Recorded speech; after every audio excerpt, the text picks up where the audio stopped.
ऐगिरि नन्दिनि नन्दित मेदिनि विश्व विनोदिनि नन्दनुते गिरिवर विंध्य शिरोदिनि वासिनी विष्णु विलासिनी जिष्णुनुते।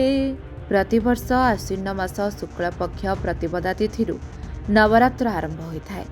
एही 9 दिन देवी दुर्गांकर 9टी स्वरूपर पूजा अर्चना करा जाए। देवी दुर्गा को शक्तिर आधार भाव विवेचित करा जायछि। तेबे आपण माने जानिछन्ति कि এই दुर्गा पूजा देवी दुर्गा सहित पूजा पाई थांती महिषासुर। अधिकांश लोकंक मनरे प्रश्न उठुथबो कि महिषासुर जने राक्षस थिला, तथापि ताकू काहेकि पूजा करा जाए। आसंतु प्रथमे जानिबा महिषासुरर जन्म वृत्तांत।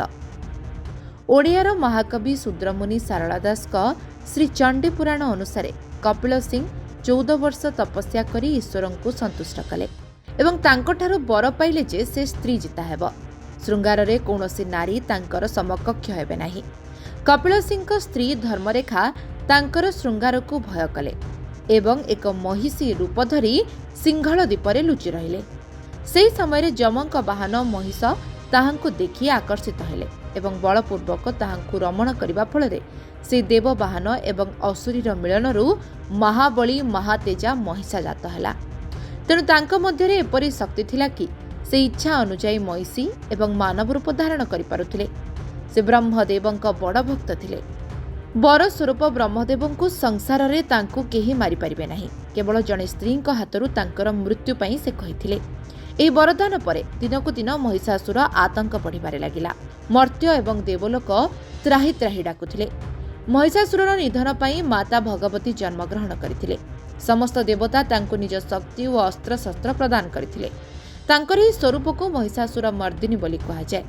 माता दुर्गा एवं महिषासुर मध्य दीर्घ 9 दिन धरी युद्ध चलिला। शेषरे महिषासुर मातांक शक्ति सामने तांक मृत्यु को अनुभव करि परिथिले एवं मातांक शरण लोड़िथिले। देवींक हाथरू मृत्यु पाई मुक्ति पाई प्रार्थना करिथिला महिषासुर। करुणामयी देवी तांको वरदान देइथिले कि मृत्यु परे मध्य महिषासुरंकु तांको सानिध्य प्राप्त हेबो। तांको सह महिषासुर मध्य पूजा पाइबे। ଏହା ପରଠାରୁ ନବରାତ୍ରି ସମୟରେ ଦେବୀ ଦୁର୍ଗାଙ୍କ ସହ महिषासुर ମଧ୍ୟ ପୂଜା ପାଇ ଆସୁଛନ୍ତି। Bureau report, live live Odia.